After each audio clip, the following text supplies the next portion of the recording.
Hello बच्चों, let's read the question. The question says why are the ionization energy of 5D elements greater than 3D elements? इस question को solve करने के लिए जो की कॉन्सेप्ट हम यूज करेंगे, की कॉन्सेप्ट वो है physical properties of D block elements, क्योंकि 5D एलिमेंट्स 3D एलिमेंट्स ये सारे D ब्लॉक एलिमेंट्स में आते हैं, इसीलिए हम यहाँ physical properties of D block element इस कॉन्सेप्ट का यूज करेंगे। अब क्वेश्चन में ये पूछा है कि D ब्लॉक एलिमेंट में 3 सीरीज होते हैं, 3D सीरीज होता है, 4D सीरीज होता है और 5D सीरीज होता है। अब क्वेश्चन ये पूछा गया है कि 5D सीरीज का आयनाइजेशन एनर्जी जो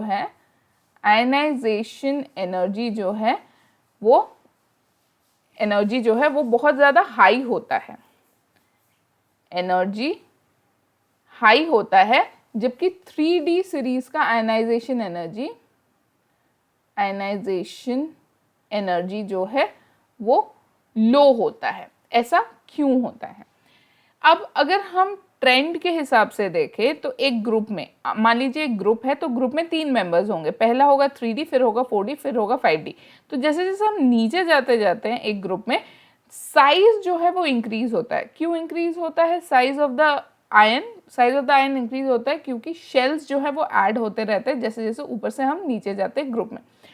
क्योंकि साइज इंक्रीज होता है, हमें ये पता है कि साइज जो है, साइज ऑफ एटम या आयन, ये जो है ये इनवर्सली प्रोपोर्शनल है टू आयनाइजेशन एनर्जी।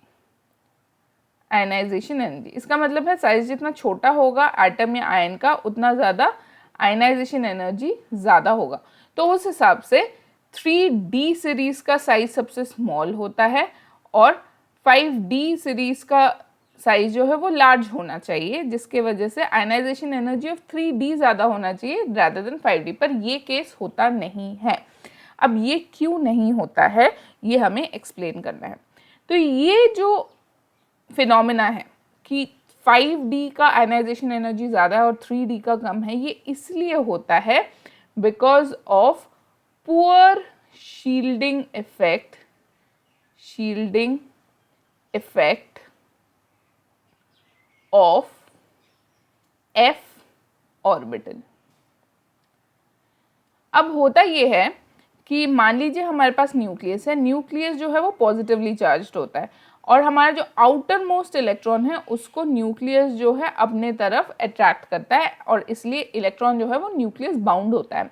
अब बीच में बहुत सारे शेल्स होते हैं, KLMN, राइट, KLMN शेल्स होते हैं बहुत सारे।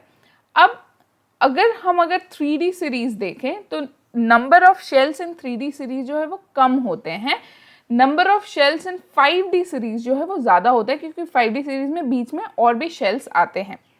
अब 3D सीरीज में जो आउटर मोस्ट इलेक्ट्रॉन है उसको अंदर के शेल प्रोटेक्ट करते हैं, लेकिन 5D सीरीज में होना तो ये चाहिए कि आउटर मोस्ट इलेक्ट्रॉन को जो अंदर के शेल है वो ज़्यादा प्रोटेक्ट कर पाएंगे बिकॉज नंबर ऑफ शेल्स जो है वो ज़्यादा हो गए हैं।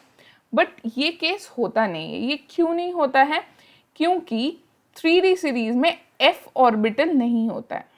f ऑर्बिटल जो है वो 3D सीरीज में नहीं होता है, वो होता है 5D सीरीज में। अब जितना एक्सपेक्ट किया जाता है f ऑर्बिटल से कि वो इलेक्ट्रॉन को, आउटर मोस्ट इलेक्ट्रॉन को शील्ड करेगा from the attractive forces of the nucleus, उतने इफेक्टिवली ये f ऑर्बिटल जो है वो आउटर मोस्ट इलेक्ट्रॉन को शील्ड करता नहीं है, जिसके वजह से द इफेक्टिव न्यूक्लियर चार्ज क्या होता है? इफेक्टिव न्यूक्लियर चार्ज होता है द अमाउंट, क्लियर चार्ज जो होता है वो होता है द अमाउंट ऑफ फोर्स जो आउटर मोस्ट इलेक्ट्रॉन पे लग रहा है after the shielding effect.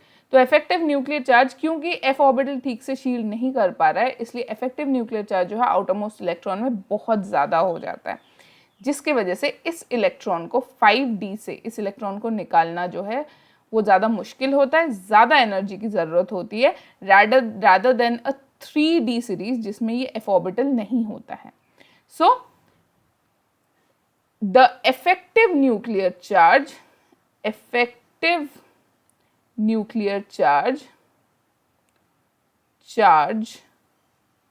on the outermost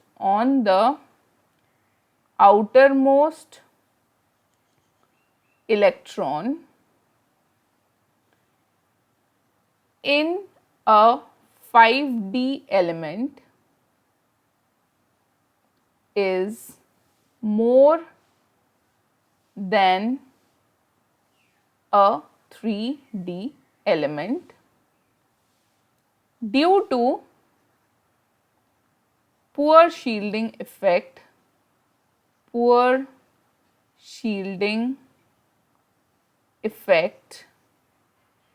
of f orbital. और इसके वजह से जो आउटर मोस्ट इलेक्ट्रॉन है उसको निकालना ज़्यादा मुश्किल होता है, इसलिए आउटर मोस्ट इलेक्ट्रॉन का आयनाइजेशन एनर्जी 5D एलिमेंट्स में ज़्यादा होता है rather than 3D elements. Hope you understood well. Best of luck.